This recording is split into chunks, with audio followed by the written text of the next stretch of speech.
গল্পটি শুনতে কানে হেডফোন ব্যবহার করবেন। গল্পটা পুরোটা শুনবেন, আর ভালো লেগে থাকলে অবশ্যই চ্যানেলটি সাবস্ক্রাইব করবেন।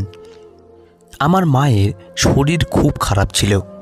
আমি তাকে ডাক্তারের কাছে নিয়ে গেলাম, কিন্তু তার চিকিৎসা করানোর টাকা আমার কাছে ছিল না। ডাক্তার বলল, মায়ের চিকিৎসা করাতে গেলে আমার অফিসে চলে এসো। মায়ের চিকিৎসার জন্য আমি নিজেকে বিক্রি করে দিলাম। কিন্তু যেই ডাক্তারবাবু মায়ের চিকিৎসা শুরু করলেন, অমনি ওনার হুঁশ উড়ে গেল। উনি তো আমার নাম রেশমা, আমার বয়স 23 বছর। যখন আমার মায়ের শরীর খারাপ হয় তখন আমি তাকে অনেক ডাক্তার দেখাই, কিন্তু কোনো লাভ হয় না। দিন দিন মায়ের অবস্থা আরও খারাপ হতে থাকে। ডাক্তাররা মায়ের রোগটাকে অপ্রতিকার্য ঘোষণা করেছিল, কিন্তু মা ছাড়া আমার আর কেউ ছিল না। আমি মায়ের এই অবস্থা দেখে খুব কাঁদতাম। আমি মায়ের একমাত্র মেয়ে ছিলাম। আমার কোনো ভাই বোন ছিল না যে আমাকে তারা সাহায্য করবে। মায়ের চিকিৎসার জন্য আমি আমাদের সমস্ত জমিজমা বিক্রি করে দিয়েছিলাম। এখন আমার হাতে বেশি টাকাও নেই। মায়ের অসুস্থতার খবর পেয়ে একদিন কাকা আমাদের বাড়িতে আসে। এসে বলে, তোমাদের উপর দিয়ে এত ঝড় বয়ে গেছে আর তোমরা আমাকে একবারও খবর দাওনি। একবার যদি আমাকে ফোন করতে তাহলে আমি চলে আসতাম। আমি কাকাকে আর কি বলবো। অনেকবার আমি কাকার বাড়িতে ফোন করেছিলাম আমাদের অবস্থার কথা বলার জন্য, কিন্তু কাকিমা প্রত্যেকবার আমাকে অপমান করে ফোন কেটে দিয়েছিল। কাকি বুঝতে পেরেছিল যে আমি তার স্বামীর আর ছেলের কষ্ট করে রোজগার করা টাকা খরচা করতে চাই। কাকা মায়ের সাথে অনেক কথা বলল, আর মা চুপ করে শুনল।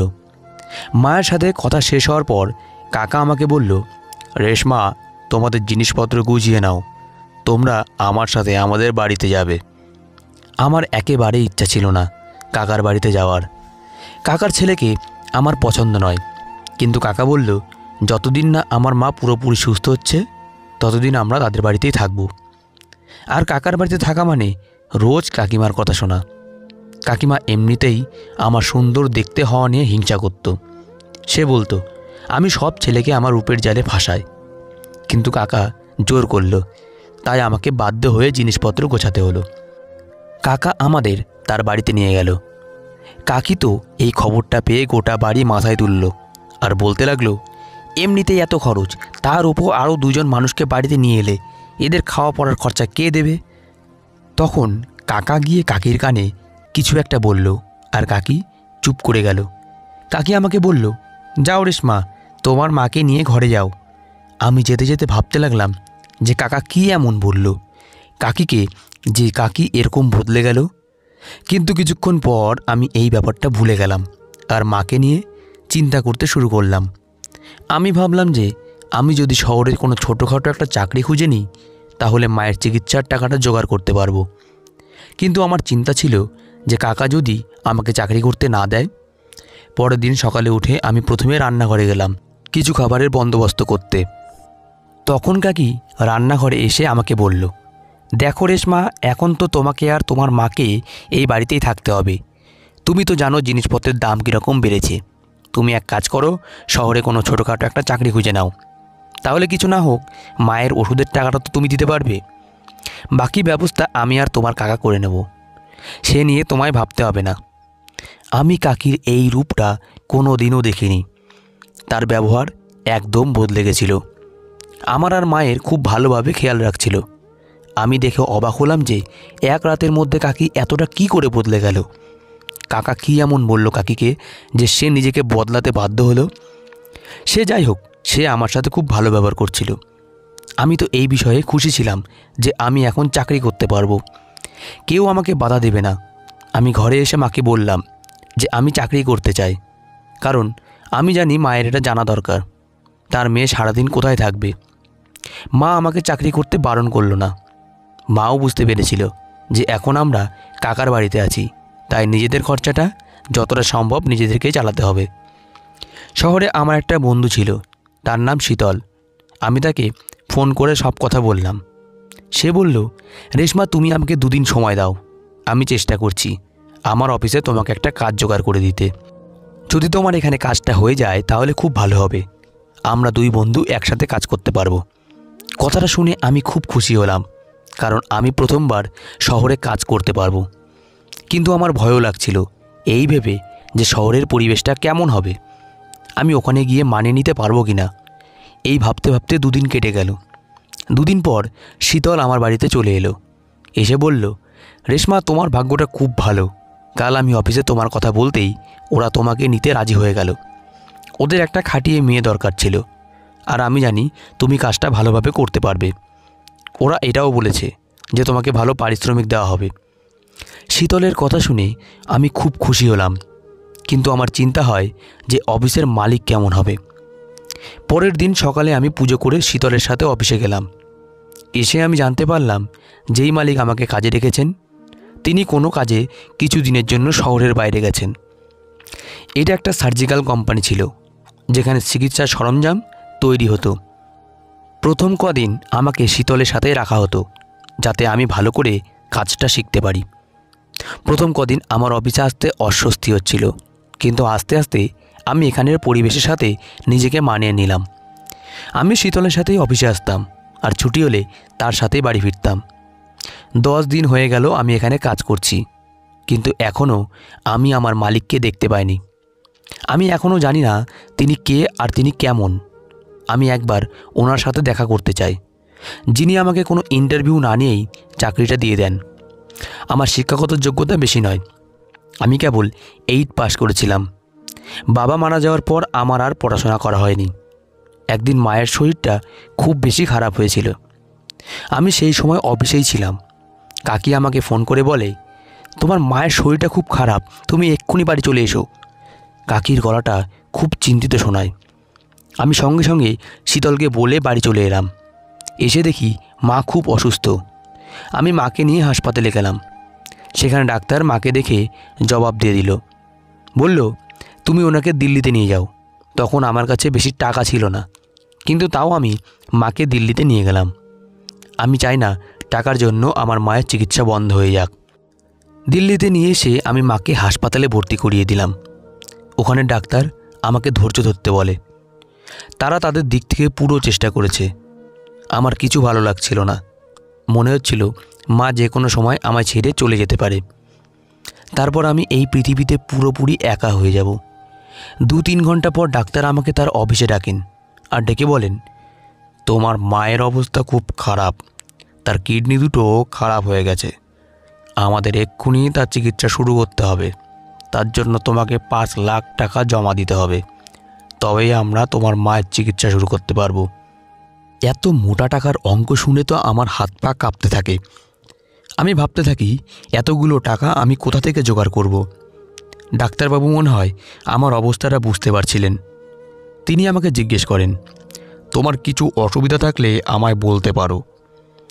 আমি আমার 2 হাত দিয়ে মুখটা ঢেকে কাঁদতে লাগলাম, আর কাঁদতে কাঁদতে বললাম, ডাক্তারবাবু, আমার কাছে পয়সা নেই। আমি আমার মায়ের চিকিৎসা করাতে চাই, কিন্তু আমার কাছে একটা টাকাও নেই। আপনি বলে দিন কি এমন করলে আমি আমার মায়ের চিকিৎসা করাতে পারবো। আমি অনেক কষ্টে টাকার ব্যবস্থা করে ওনাকে দিল্লি নিয়ে এসেছি। ডাক্তারবাবু চিন্তায় পড়ে যান। উনি আমার কাঁধে হাত রেখে বলেন, ঠিক আছে, আজ বিকেলে তুমি আমার অন্য একটা অফিসে এসো। সেখানে আমি তোমাকে কাজ দেব আর টাকাও দেব, যেটা দিয়ে তুমি তোমার মায়ের চিকিৎসা করাতে পারবে। তুমি যদি আমার কথা না শোনো তাহলে তোমার মাকে আর বাঁচানো যাবে না। আমি কোনোভাবেই মাকে হারাতে চাই না, তাই আমি ডাক্তারবাবুর কথা মেনে নিলাম। বিকেলে আমি ডাক্তারবাবুর দেওয়া ঠিকানায় গিয়ে পৌঁছালাম, যেখানে ওনার আর একটা অফিস আছে। সেখানে গিয়ে আমার একটা বড় ঝটকা লাগলো, কারণ সেটা তো সেই অফিস যেখানে আমি শীতলের সাথে কাজ করি। সন্ধে 6টা বাজছিল। ডাক্তারবাবু আমার জন্য অপেক্ষা করছিলেন। তিনি আমাকে দেখে হাত ধরে তার অফিসে নিয়ে আসেন এবং বসতে বলেন। আমার একটু ভয় করছিল, কারণ অফিসে আমি একদম একা ছিলাম। কিছুক্ষণ বসার পর ডাক্তারবাবু বললেন, তুমি তো তোমার মায়ের চিকিৎসা করতে চাও, তাই না? তো তুমি আমার জন্য কি করতে পারবে? আমি বললাম, স্যার, আপনি যা বলবেন আমি তাই করব। আপনি শুধু আমার মাকে বাঁচিয়ে দিন। আমার কথা শুনে ডাক্তারবাবু কিছুক্ষণ ভেবে বললেন, তোমাকে আমার সাথে সম্পর্ক করতে হবে। আমি তোমার থেকে যা চাইবো তোমাকে তাই দিতে হবে। তুমি যদি আমার কথা শোনো তাহলে তোমার মায়ের চিকিৎসার সব খরচা আমি দেব, আর যদি না শোনো তাহলে কালকে তোমার মাকে নিয়ে অন্য কোনো হাসপাতালে চলে যেও। ওনার কথা শোনা ছাড়া আমার আর কোনো উপায় ছিল না। আমি বুঝতে পারছিলাম ওনার নজর আমার শরীরের দিকে। উনি আমাকে ভোগ করতে চান। আমি বললাম, স্যার আপনি আমাকে কাজ দিন আর প্রতি মাসের পারিশ্রমিকটা আপনি রেখে দেবেন। উনি বললেন, তুমি সত্যিই খুব সরল, এতগুলো টাকা কি কেউ এমনি এমনি দেয়? তুমি আমাকে আমার জিনিসটা দিলে আমি তোমাকে তোমার জিনিসটা দেব। বাধ্য হয়ে আমাকে মায়ের চিকিৎসার জন্য নিজের দেহ আর সম্মান দুটোই বিক্রি করতে হয়। আমি নিজেকে বিকিয়ে দিই। আমার নিজের উপরে ঘেন্না হচ্ছিল। পৃথিবীর সমস্ত ডাক্তারদের উপর রাগ হচ্ছিল। মনে হচ্ছিল এরা কেমন ডাক্তার, রোগীদের প্রাণ বাঁচানোর জন্য এরা লোককে নিজেদের ইচ্ছা মতন ব্যবহার করে। আমার নিজের উপরেও রাগ হয় এই ভেবে যে আমি এরকম একটা জায়গায় চাকরি করছিলাম। আমি যদি জানতাম যে শীতল আমাকে যেই অফিসে কাজ করতে নিয়ে যাচ্ছে সেখানে ডাক্তার এরকম, তাহলে আমি কখনোই এই চাকরিটা করতাম না। আমি যখন পরের দিন কোনো রকমে কি নিজেকে সামলে হাসপাতালে গেলাম, তখন জানতে পারলাম যে ডাক্তারবাবু 2-3 দিনের জন্য কোনো কাজে বাইরে গেছেন। আমার ওনার উপর খুব রাগ হলো। উনি আমার মায়ের চিকিৎসা করাবেন বলে আমাকে ব্যবহার করলেন, আর তারপর নিজেই শহরের বাইরে চলে গেলেন। আমি ভাবতে লাগলাম যে এখন আমি মাকে নিয়ে কোথায় যাব।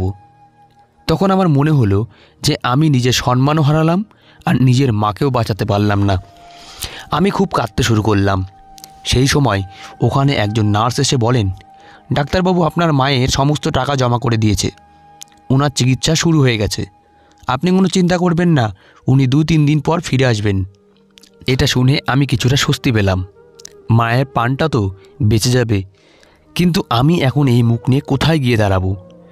মায়ের চিকিৎসার জন্য আমি ভুল পথে হেঁটেছি।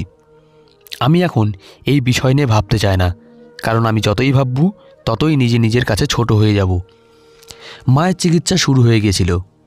আমি ভগবানের কাছে প্রার্থনা করতে লাগলাম যে উনি যেন আমার মাকে সুস্থ করে দেন, আর আমি যেটা করেছি তার জন্য আমাকে ক্ষমা করে দেন।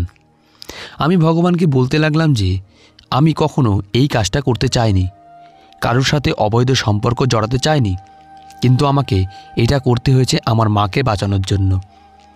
আমি যদি এটা না করতাম তাহলে পয়সার অভাবে আমার মায়ের চিকিৎসা হতো না, আর মা মারা যেতেন। আমি যখন প্রার্থনা করছিলাম তখন কাকা কাকি হাসপাতালে আসে। এসে আমাকে জড়িয়ে ধরে কাঁদতে শুরু করে। কাকিকে কাঁদতে দেখে আমি অবাক হয়ে গেলাম। আমি বললাম, তোমরা কাঁদছো কেন? চিন্তা করো না, মা ঠিক হয়ে যাবে। কাকা বললেন, আমরা তোমায় কোথায় না খুঁজেছি, আমি আর তোমার কাকি দিল্লির কোনায় কোনায় তোমাকে খুঁজে বেরিয়েছি। তুমি কোথায় চলে গেছিলে? একবার তো আমাদের ফোন করে জানাতে পারতে যে তুমি তোমার মাকে নিয়ে এই হাসপাতালে এসেছো। আমি মনে মনে ভাবলাম, কাকা আপনাকে কি আর বলতাম, আমার বলার আর কিছুই বাকি নেই। কাকি আমার সাথে খুব ভালোভাবে কথা বলছিলেন। কিছুক্ষণ পর কাকা কাকিকে ইশারায় বলেন, তুমি এদিকে এসো, আমার তোমার সাথে কিছু কথা আছে। কাকি কাকার কথা শুনতে চলে গেল, আর আমি ওখানেই বসে রইলাম। আমি 10-15 মিনিট ওখানেই বসে রইলাম। তারপর আমি মাকে দেখার জন্য তার কেবিনের দিকে চলে গেলাম। ওখান থেকে আমি কাকা কাকির কথা শুনতে পাচ্ছিলাম। কাকা কাকিকে বলছিল, তোমাকে ভালো ব্যবহারটা চালিয়ে যেতে হবে, তাতে আমাদেরই লাভ হবে। কাকার কথা আমি কিছু বুঝতে পারছিলাম না, কিন্তু কাকার পরের কথাটা শুনে আমার হুঁশ উড়ে গেল। কাকা যা করছিল সব লোভে পড়ে করছিল। আমি জানতে পারলাম যে বাবা মায়ের নামে 2 কোটি টাকার ইন্স্যুরেন্স করে গেছেন। ওই কথাটা শুধু আমার মা আর কাকা জানতেন। মা কখনো আমাকে এই কথাটা বলেনি, হয়তো সে ভুলে গেছিল যে তার নামে কোনো ইন্স্যুরেন্স আছে। আমার কাকা ওই টাকাটা পেতে চান, কারণ তিনি ভেবেছিলেন যে আমার মা আর বাঁচবেন না। মা মারা যাবার পর আমি যখন নিজের মধ্যে থাকবো না, তখন কাকা উকিলকে ডেকে নিজে কাগজে সই করে নিয়ে ইন্স্যুরেন্সের সব টাকা নিয়ে নেবেন, কারণ মা মারা যাওয়ার পর সেই ইন্স্যুরেন্সটা শেষ হয়ে যাবে আর কাকা টাকাটা পেয়ে যাবে। কাকার এত লোভ দেখে আমি চমকে গেলাম। আমি যদি আগে জানতাম যে মায়ের নামে এত টাকা ইন্স্যুরেন্স করা আছে, তাহলে আমাকে এই খারাপ কাজটা করতে হতো না। আমি তাড়াহুড়োতে একটা ভুল কাজ করে বসেছি। আমি যদি আরেকটু ধৈর্য ধরে মাথা ঠান্ডা করে ভাবতাম তাহলে হয়তো কিছু একটা উপায় বার করতে পারতাম। কিন্তু এখন আফসোস করা ছাড়া আর কিছু করার নেই। মা আগের থেকে ভালো ছিল। ডাক্তার তাকে 15 দিনের জন্য হাসপাতালে রেখেছিল। আমি এখন কাকা কাকিমার মতলবটা জেনে গেছি, তাই আমি তাদেরকে মায়ের থেকে দূরে রাখি, পাছে তারা লুকিয়ে কোনো কাগজে মায়ের আঙ্গুলের ছাপ না নিয়ে বসে। সেদিন দুপুরে নার্স আমাকে এসে বলে ডাক্তারবাবু ফিরে এসেছেন আর উনি আপনার মায়ের কেবিনে দেখতে গেছেন যে উনি ঠিক আছেন কি না। আমিও মায়ের কেবিনে চলে গেলাম। আমি ডাক্তারবাবুর দিকে চোখ তুলে তাকাতে পারছিলাম না, কিন্তু ডাক্তারবাবু যেই মায়ের দিকে তাকালেন অমনি তিনি চেঁচিয়ে উঠলেন। মা ও ওনার দিকে তাকিয়ে রইল। আমি ডাক্তারবাবুর এরম আচরণ দেখে অবাক হয়ে গেলাম। কি হয়েছে দেখার জন্য আমি সামনে এগিয়ে গেলাম, কিন্তু আমার কিছু বলার আগেই মা ডাক্তারবাবুর হাতটা নিয়ে নিজের মুখে লাগায়। ডাক্তারবাবু একটু ঘাবড়ে গিয়েছিলেন। আমি কিছু বুঝতে পারছিলাম না এসব কি হচ্ছে।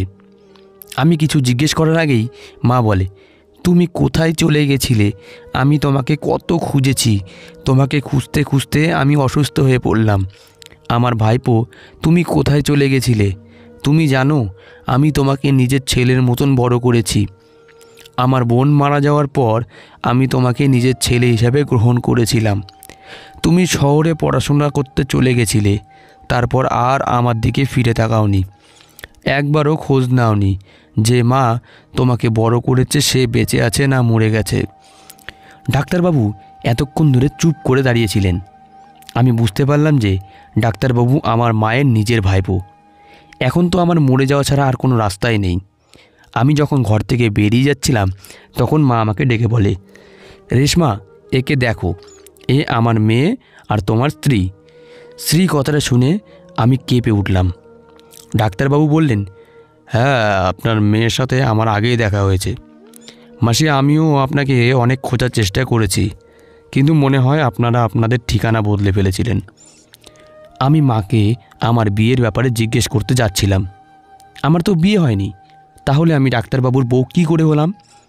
ডাক্তারবাবু আর মা আমার মনের কথাটা বুঝতে পারে। মা বলে, তোমার যখন 14 বছর বয়স ছিল তখন আমি রোহনের সাথে তোমার বিয়ে দিয়ে দিয়েছিলাম, যাতে পরে কোনো অসুবিধা না হয়। রোহন মাকে আর কথা বলতে বারণ করলেন। বললেন, মাসি, আপনি আরাম করুন, আপনি পুরোপুরি সুস্থ হয়ে যাওয়ার পর আমরা এই বিষয়ে কথা বলবো। রোহন আমাকে নিজের অফিসে নিয়ে আসে আর বসতে বলে। আমি একটা রোবটের মতন তার সব কথা মেনে চলছিলাম। সে বলে, আমি তোমার কাছে ক্ষমা চাইছি। আমি জানি আমি তোমার সাথে ভুল করেছি, কিন্তু আমি কি করতাম?